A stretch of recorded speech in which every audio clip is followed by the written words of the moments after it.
What looks like a toy begins here, where discarded glass enters a far larger system. Before the heat and machinery, every shift begins with checks, badges, and practiced routine. Out in everyday America, the first step happens long before any furnace starts glowing. What people drop off as waste is compressed here into tomorrow's industrial raw material. Now the material is moving, and thousands of bottles begin their final journey. At the plant gates, discarded containers arrive with more value than they ever seem to hold. Nothing enters production blindly. Every load is weighed, logged, and traced before unloading begins. Once the trailers open, the factory sees not trash, but a controlled feedstock in bulk. In this industry, cleanliness and safety are not formalities. They protect every step ahead. When the line wakes up, every conveyor, monitor, and sensor joins the same timed rhythm. The first machine does something simple but essential. It shakes away everything that should not remain. Even now, human eyes matter, catching labels and plastics before one small mistake spreads forward. Metal is the hidden threat here, because one tiny fragment can compromise everything downstream.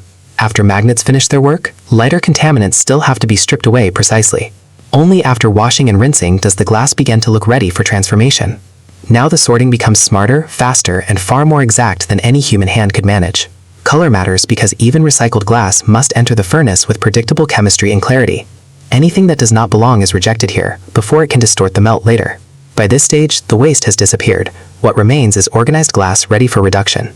This is where bottles lose their identity completely and become something far more useful. Inside the mill, order gives way to violence, and controlled impacts shatter every remaining shape. Chaos is not failure here. Uniform fragments make the next thermal step faster and cheaper. Dust becomes its own problem now, so the system removes it before precision sorting continues. Once screened and cleaned, the cullet moves like inventory, no longer like broken household waste. Recycling alone is not enough. The batch needs fresh minerals to control strength and clarity. Every proportion is calculated carefully, because tiny changes can alter the entire behavior of glass. From the mixer, the batch enters the hottest stage, where solid material finally gives up. The furnace never really sleeps. It only receives, melts, and moves forward without pause. At extreme heat, the sharp fragments disappear into a glowing mass with entirely new behavior. Before shaping begins, the melt must stabilize, release bubbles, and flow with absolute consistency. Color is introduced while the glass is still alive enough to accept patterns inside itself. The flow narrows here, turning a furnace full of liquid glass into measured output. Each cut matters, because size is born in this instant before the sphere exists. Freshly cut slugs drop glowing and unstable, carrying the exact mass each marble will keep. Now motion replaces cutting, and rolling begins the slow correction from slug to sphere. Surface tension does the invisible work, pulling every soft edge toward the most stable shape.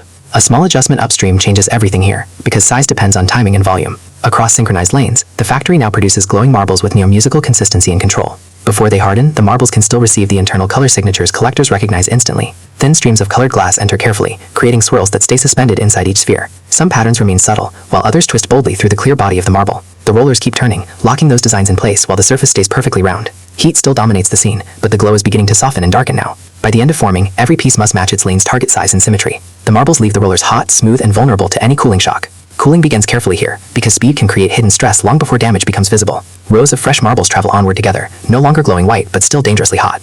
Even after shaping ends, time remains part of the process, working silently inside the glass. The factory slows the temperature drop so the spheres keep their strength and clarity. Only when thermal stress is gone can the marbles move forward without risking sudden cracks. Now the heat gives way to inspection, where precision replaces fire as the deciding force. Size, roundness, and surface finish are checked here before a single marble earns approval. Operators watch for subtle defects that most people would never notice in the final product. Out-of-spec marbles are removed immediately, because one flawed piece can weaken an entire batch. Nothing is wasted here. Rejected glass can still return and begin the cycle again.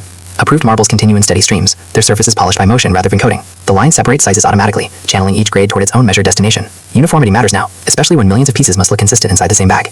Digital counters and sample trays confirm the line is holding tolerance from lane to lane. Once verified, the marbles move toward weighing stations, where quantity becomes just as important. Bulk handling starts here, turning individual marbles into counted product ready for commercial packaging. Vibrating channels guide the sphere smoothly, preventing jams while keeping the flow fast and controlled. Every measured portion must meet its touch exactly, with no missing weight and no excess. The badge fills quickly now, but the line still checks count, weight, and seal integrity. Packaging turns loose marbles into a sellable product with identity, labeling, and transport security. Brand printing appears here, giving the finished marbles a commercial face consumers will recognize later. Sealed packs gather into cartons, shifting the process from manufacturing toward distribution and retail movement. Pallets rise row by row, stacking small glass spheres into freight-ready industrial volume. Warehouse teams secure every load, because movement can damage what production worked hard to perfect. At this point, the marbles are finished goods, waiting only for trucks and customers. Now the journey changes again, leaving the furnace hall for shipping docks and outbound routes. Forklifts move the first pallets carefully, carrying finished marbles toward loading lanes and dispatch. Warehouse scanners track every carton, so retailers receive the right size, mixes, and quantities. The dock is quieter than production, but its timing is just as strict. Outbound trailers wait backed in, already labeled for regional wholesalers, toy chains, and distributors. Each pallet is wrapped, scanned, and assigned before it disappears into the next stage. From here, millions of marbles spread outward, no longer factory goods, but market inventory. Trucks carry them across long interstate roads towards stores, distributors, and online fulfillment centers. By the time they reach distribution hubs, the factory has become only one part. Regional centers break large shipments down, matching each carton to the right destination. Some paces head for retailers, while others move into fast e-commerce picking systems. Warehouse software directs every pallet, reducing mistakes before the marbles ever reach a store. Retail cartons leave the bulk floor and enter store-ready preparation for the sale shelf. At the store receiving dock, the product produce cans bind its carefully tracked identity. Backroom staff open master cartons and sort assortments by size, color, and package type. Shelf placement matters here, because the product must catch attention long before purchase. Bright packaging and clear marbles now work together, selling color, motion, and curiosity. Not every package goes to stores. Many shift directly into e-commerce order inventory. Online orders pull individual packs from shelves built for speed, accuracy, and constant turnover. Small parcels carry the same marbles farther, reaching buyers who never visit toy aisles. In wholesale channels, larger packs move to hobby stores, schools, fairs, and price suppliers. Each channel asks for different packaging, but the glass inside follows the same process. From truck base to shelf carts, the marbles keep moving without losing batch control.